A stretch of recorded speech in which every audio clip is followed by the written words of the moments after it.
언젠가 나에게도 기회가 올 것이라고 생각한 채로 오는 기회를 알아차리지도 못합니다. 이를테면 빌 게이츠, 영화감독 스티븐 스필버그처럼 무작정 찾아가서 그런 과정에서 얻은 것이 정말로 많았습니다.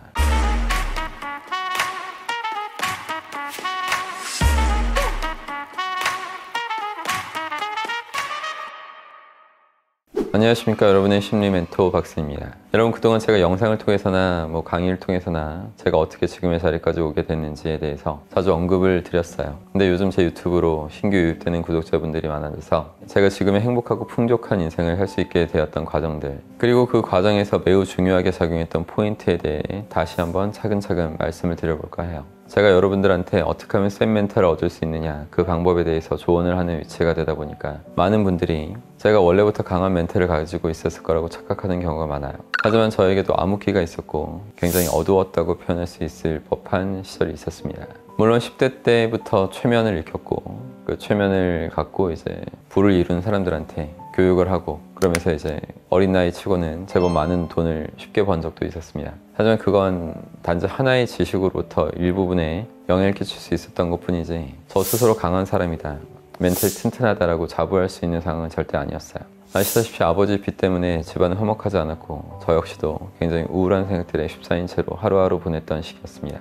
아마 부정적인 생각은 그 시기에 가장 많이 해봤던 것 같습니다. 근데 남들과 다른 점이 있었다면 저는 도서관을 매일매일 가서 책을 읽었다는 거예요. 특히 성공한 사람들의 인생이 담겨져 있는 책들을 위주로 읽으면서 이분의 인생에서 어떤 위기나 암흑기가 있었는지, 또 아무도 이겨낼 수 없었을 거라고 믿었던 그 장벽을 스스로 어떻게 극복해 나갔는지, 그런 것들을 탐구해 나갔습니다. 그런 과정에서 얻은 것이 정말로 많았습니다. 책 속에서 얻은 진리를 토대로 삶을 살아가는데 확신감을 가질 수 있었어요. 이런 진리들이 정말로 현실에 적용되고 내 현실을 바꿔나갈 수 있는 자양분이 된다는 것을 깊게 느끼게 된 거죠. 그러다가 28살에 대한민국에 없었던 심리 수업을 창안했고, 막무가내로 유명 기숙학원 찾아가서 바쁜 원장님들한테 면담을 요청했습니다. 제가 여기서 학생들의 멘탈 관리에 이러이러한 도움을 줄 수 있습니다, 이렇게 논리적이고 체계적으로 설득을 하게 된 거죠. 그렇게 심리 수업을 하게 된 것이 심리 멘토로서 제 커리어의 시작이었습니다. 대학을 졸업하면서 농담처럼 부모님한테 월 1000만 원씩 벌어드리겠다고 공언을 했었는데, 그걸 말한 지 오래되지 않아서 정말로 부모님께 바로 월 1000만 원 이상씩 드릴 수 있게 된 거였어요.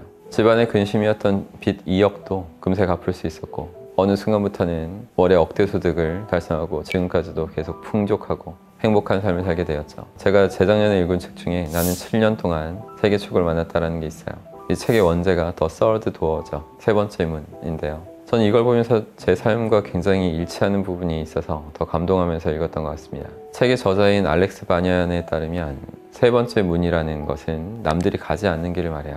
저자는 클럽에 입장하기 위해서 선 줄에 비유하는데, 평범하게 줄을 서서 입장하는 사람이 90%라고 치면 9.9% 사람들은 VIP이기 때문에 이제 빠른 입장을 한다고 합니다. 그리고 남은 0.1% 사람은 아무도 모르는 비밀스러운 통로를 발견해서 입장한다는 거죠. 불법적인 행동을 하라는 얘기가 아니라, 여기서 말하려고 하는 것은 평범한 길, 빽이 있는 길을 가는 사람보다 아무도 발견하지 못한 통로를 찾은 사람이 성공하기 쉽다는 요지인 겁니다. 책에는 여러분한테도 익숙한 유명 인사들, 이를테면 빌 게이츠, 영화감독 스티븐 스필버그처럼 부와 명예와 성공을 모두 거머쥔 사람들의 이야기가 나옵니다. 그들의 성공 도식에는 항상 이 세 번째 문이 존재했다는 거예요. 저도 생각해보면 아직 사람들에게 생소하기만 했던 심리 수업을 하겠다고 학원을 찾아갔을 때 전화를 걸어서 약속 잡은 것도 아니었고, 무작정 찾아가서 저한테는 학생들의 삶을 변화시킬 수 있는 능력이 있습니다, 이런 것을 계속 열심히 알렸던 겁니다. 이건 당연히 평범한 길도 아니었고 빽이 있는 길도 아니었죠. 아무도 가지 않았고 찾지도 않았던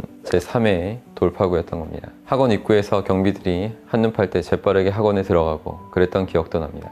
여러 번 그랬죠. 저한테 제대로 된 인생관과 가치관이 정립되어 있지 않았다면 그런 용기를 쉽게 낼 수 없었을 거예요. 많은 사람들이 남다른 행동을 보여줄 생각은 하지는 못하면서 순서대로 기다리면 언젠가 나에게도 기회가 올 것이라고 생각한 채로 마냥 기다리고 있는 삶을 살고 있습니다. 게다가 그렇게 기회를 기다리는 사람들은 오는 기회를 알아차리지도 못합니다. 평범한 길, 빽이 있는 길도 있겠지만 제가 봤을 때 세 번째 문을 찾고 진입하지 않는 이상 성공은 불가능하다고 봅니다. 정말로 간절히 원하고 간절히 바라는 게 있다면 남들 다 가는 길을 따라갈 것이 아니라 세 번째 문, 제 3의 돌파구를 찾아서 남들이 생각지 못한 행동을 할 수 있어야 합니다. 저한테는 남들이 하지 않아서 나는 할 수 있고 남들이 하지 않아도 나는 한다, 이런 신조가 있습니다. 그것을 시선을 옮겼고 지금도 여전히 새로운 일에 도전을 아끼지 않고 있습니다. 그 덕분에 제가 원하는 모습으로 행복한 삶을 지속할 수 있었다고 믿고 있죠. 남들에게 허락을 구하지 마시고 여러분이 빨리 제3의 문을 발견해서 해당 분야의 전문가들을 만나십시오. 여러분에게 열정이 있고 의지가 있다면 그들은 여러분의 도전을 반기고 도와줄 것입니다. 기다리지 마시고 저돌적인 행동을 하세요. 이런 스토리를 만드는 것은 향후 여러분의 앞날에도 매우 귀중한 디딤돌이 되어줄 겁니다. 여러분이 하고 계신 일과 능력에 대해서도 더 매력적으로 알릴 수 있는 계기가 되실 거예요. 마지막으로 덧붙이고 싶은 이야기는 일본에서 경영의 신이라고 불리는 마츠시다 고노스케의 책에 나온 구절입니다. 이분은 초등학교 4학년이 최종 학력일 정도로 배움이 짧았지만 엄청나게 많은 책을 읽었고 남들보다 못한 출발점에서 감히 남들이 꿈꾸지도 못할 위치까지 오른 분이에요. 이분은 스스로 3가지 축복을 갖고 태어났기 때문에 성공할 수 있었다고 말했는데, 첫 번째가 가난한 집에서 태어난 것, 두 번째가 머리가 나쁘게 태어난 것, 세 번째가 몸이 약하게 태어난 것이라고 했습니다. 남들보다 못한 환경에 놓여 있었던 것만큼 자신의 단점을 더 빨리 알아차리고 몇 배의 노력을 기울였기 때문에 성공할 수 있었다는 거죠. 여러분들도 지금 여러분의 처지가 풍족하지 못하고 긍정적이지 못하다고 해서 거기에 매몰되어 있지 마시고 오히려 그 단점을 최대한 빠르게 알아차려서 더 높이 성장할 수 있는 계기로 삼을 수 있으시길 바라겠습니다. 항상 힘내십시오. 고맙습니다.